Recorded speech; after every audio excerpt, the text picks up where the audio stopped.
Sindh online school class 7 मज़मून रियाज़ी unit 10 सबक 17 सेगमेंट में समायल कुंडूं angles inscribed in a segment. ॾोहटनि ऐं ॾोहटियुनि खे सिंध ऑनलाइन स्कूल में भलीकार। मां आहियां नाना आबिद। असांखे ख़बर आहे त कुंडूं उन महिल ठहंदियूं आहिनि जॾहिं ॿ लीक टुकर पाण में हिकिड़ी जाइ ते मिलंदा आहिनि ऐं उते चोटी ठाहींदा आहिनि। सो जेकॾहिं हिकिड़ी चोटी ऐं ॿिन्ही लीक टुकरनि जूं जेके ॿिया एंड्स आहिनि, जेकॾहिं उहे टई नुक़्ता कंहिं गोल जे घेरे ते या सरकमफ्रेंस ते हुजनि त असां अहिड़ियुनि कुंडुनि खे गोल में इंस्क्राइब्ड एंगल्स चवंदा आहियूं, यानी angle inscribed in a circle. मारो गुज़िरियल सबक में असां अधु गोल में समायल कुंडुनि जे बारे में ॻाल्हायो ऐं असां ॾिठो त सभु कुंडूं जेके अधु गोल में हूंदियूं आहिनि समायल, उहे सभु 90 दर्जे जूं हूंदियूं आहिनि, यानी गूनियूं कुंडियूं हूंदियूं आहिनि। The angle inscribed in a semicircle is a right angle.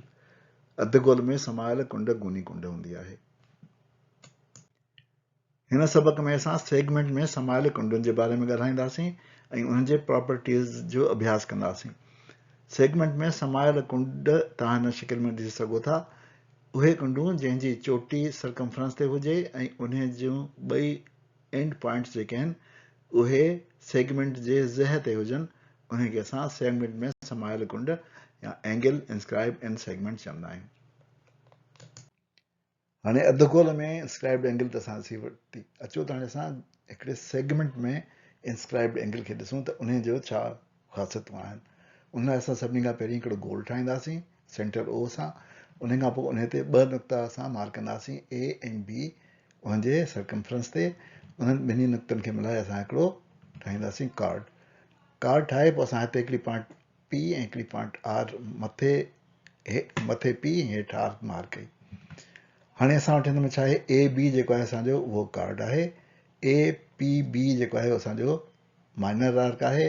A R B जेको आहे असांजो मेजर आर्क आहे।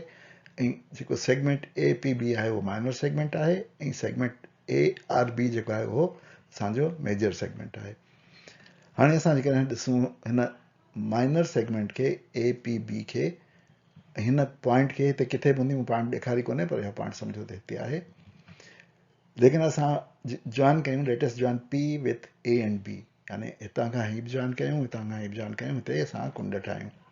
इहा कुंड जॾहिं असां ठाहींदासीं त हीअ त्रिकुंडो ठही वेंदो, पर असां हिन कुंड जी हिन महिल ॻाल्हि कंदासीं।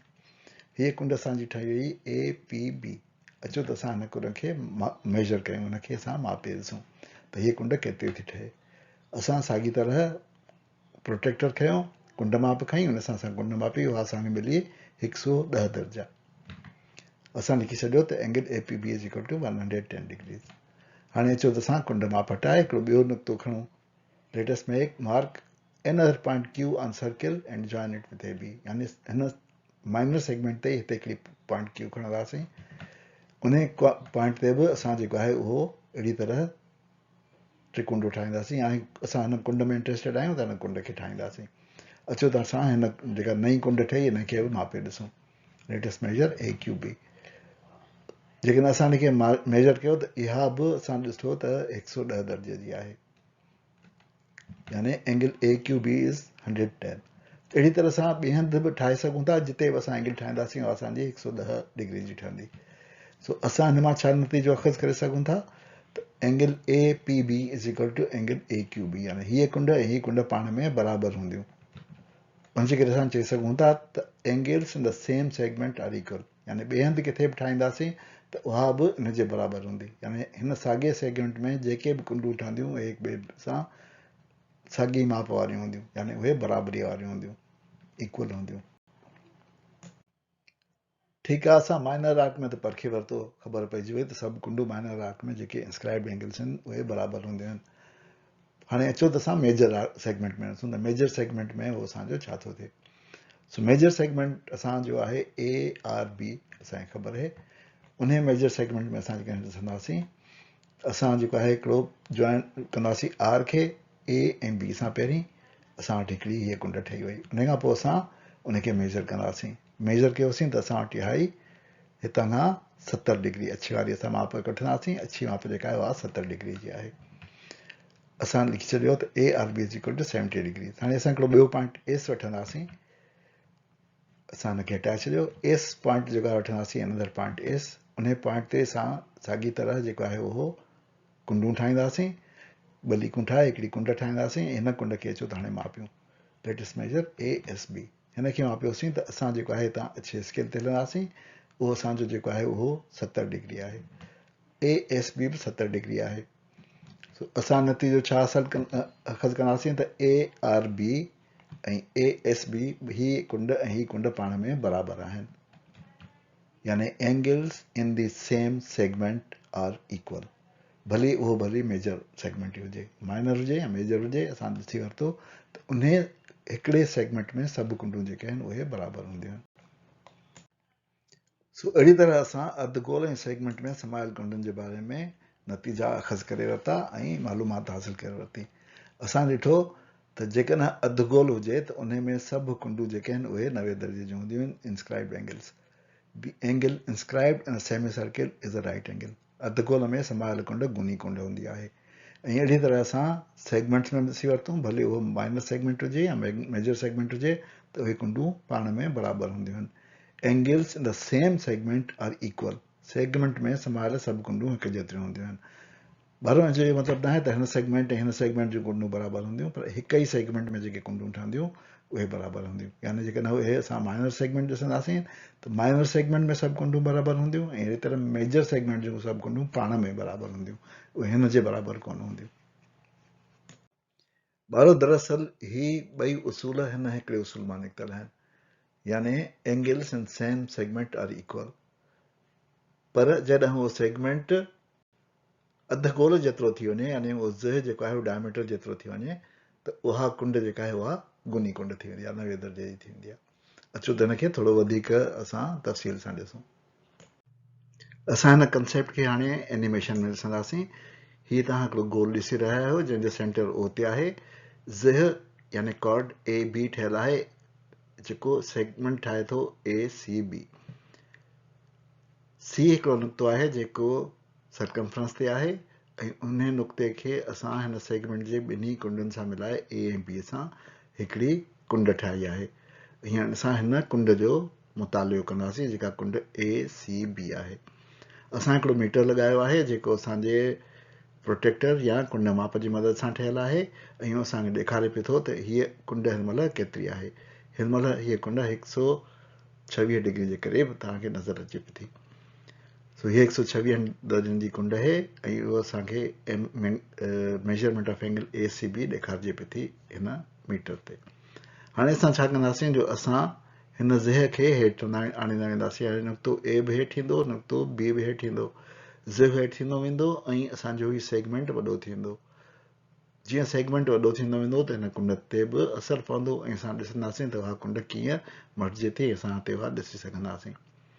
उन खां पोइ हीउ सेगमेंट वधी वधी वधी ऐं अची वेंदो अहिड़ी तरह जो ज़ह ए बी जेको आहे उहो कॉर्ड सेंटर ए मां पास थींदो, सेंटर ओ मां पास थींदो। सो जेको ओ मां पास थींदो ए बी, उहो दरअसल डायमीटर जे बराबरि हूंदो ऐं असां ॾिसंदासीं त जॾहिं कॉर्ड डायमीटर जे बराबरि थी थो वञे त छा थो थी वञे। उन खां पोइ असां हुनखे अञा हेठि खणी वेंदासीं।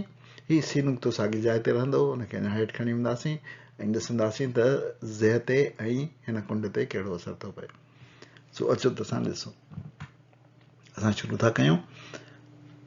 हिन असां जेको आहे उहो 126 डिग्री जी कुंड मापी आहे। असां हिनखे हेठि खणी वियासीं। असां ॾिठो त कुंड असांजी घटि पई थी थिए। असां ॾिठो त हिन महिल जॾहिं असां हिन जाइ ते आंदो आहे त 114 दर्जनि जी कुंड ठही वई आहे। उन खां अॻियां था हलूं। जॾहिं अॻियां ईंदासीं त असां जॾहिं सेंटर ते पहुतासीं ज़ह खे खणी, त हीउ असांजो सेगमेंट अधु गोल ठही वियो। यानी ज़ह जेको आहे डायमीटर जे बराबरि थी वियो। हीउ डिस्टेंस असांजो रेडियस जे बराबरि थी वियो ऐं हीअ कुंड जेका आहे उहा 90 दर्जे जी थी वई। अञा ॿ अॻिते हलंदासीं त कुंड जेका आहे असांजी हाणे 70 जी थी वई, यानी वेकिरीअ मां 16 कुंड थी वई। जेकॾहिं अञा ॿ अॻिते हलंदासीं त ज़ह जी लेंथ घटिजंदी वेंदी, डिस्टेंस सी खां वधंदो वेंदो ऐं हीअ कुंड जेका आहे वधीक सोढ़ी थींदी वेंदी ऐं हीअ 50 जी थी वई। अचो त हाणे असां हिनखे हिकिड़े टेबल जी सूरत में इन्हनि मशाहिदनि खे लिखूं ऐं सम्झूं त असां छा ॾिठो। सो हिन जदवल में असां उहे कंक्लूजन लिखंदासीं जेके असां ॾिठा। असांखे इहा त ख़बर ई आहे त all angles in the same segment are equal, यानी साॻे सेगमेंट में सभु कुंडूं बराबरि हूंदियूं आहिनि। हाणे उन्हनि कुंडनि जूं प्रॉपर्टीज़ या ख़ासियतूं छा आहिनि? जेकॾहिं वर्टेक्स जेका कुंड जी आहे, जेका चोटी सी आहे, उन जो ऐं कार्ड जे विच में जेको फ़ासिलो हुजे उहो रेडियस खां घटि हुजे, यानी हीअ सूरत हुजे distance is less than r, त कार्ड जी लेंथ जेका आहे उहा डायमीटर खां घटि हूंदी। कार्ड जेको आहे ए बी उहो नंढो हूंदो। सेगमेंट जेको ठहंदो ए सी बी उहो असांजो माइनर सेगमेंट ठहंदो। ऐं हीअ जेका कुंड ठहंदी इंस्क्राइब्ड एंगल या समायल कुंड, उहा ऑब्ट्यूज़ हूंदी या हिकिड़ी कुंड हूंदी 90 दर्जे खां वधीक हूंदी। उन खां पोइ जॾहिं हेठि थींदो ईंदो ज़ह अची हिन ओ ते पहुचंदो, त ओ ऐं सी जेको निकितो आहे, यानी मुफ़ासिलो जेको ज़ह में ऐं सी में आहे हिन पॉइंट ते चोटीअ ते, उहो मुफ़ासिलो रेडियस जे बराबरि थी वेंदो। त ज़ह जी लेंथ जेका आहे उहा डायमीटर जे बराबरि थी वेंदी ऐं असांजो जेको सेगमेंट आहे उहो सेमी सर्कल ठही वेंदो। उन महिल हीअ कुंड जेका आहे उहा 90 दर्जा हूंदी, यानी गोनी कुंड हूंदी। उन खां पोइ जॾहिं distance of vertex from card जेको आहे उहो रेडियस खां वधी थो वञे, हीअ रेडियस खां वधी वियो, रेडियस एतिरो आहे यानी हीअ वधी वियो, त उन महिल छा थो थिए, जो असांजी कार्ड जी लेंथ जेका आहे उहा वरी घटि थिए थी वञे डायमीटर खां, पर असांजो जेको सेगमेंट आहे उहो हाणे मेजर सेगमेंट आहे, इहो माइनर मां फ्री।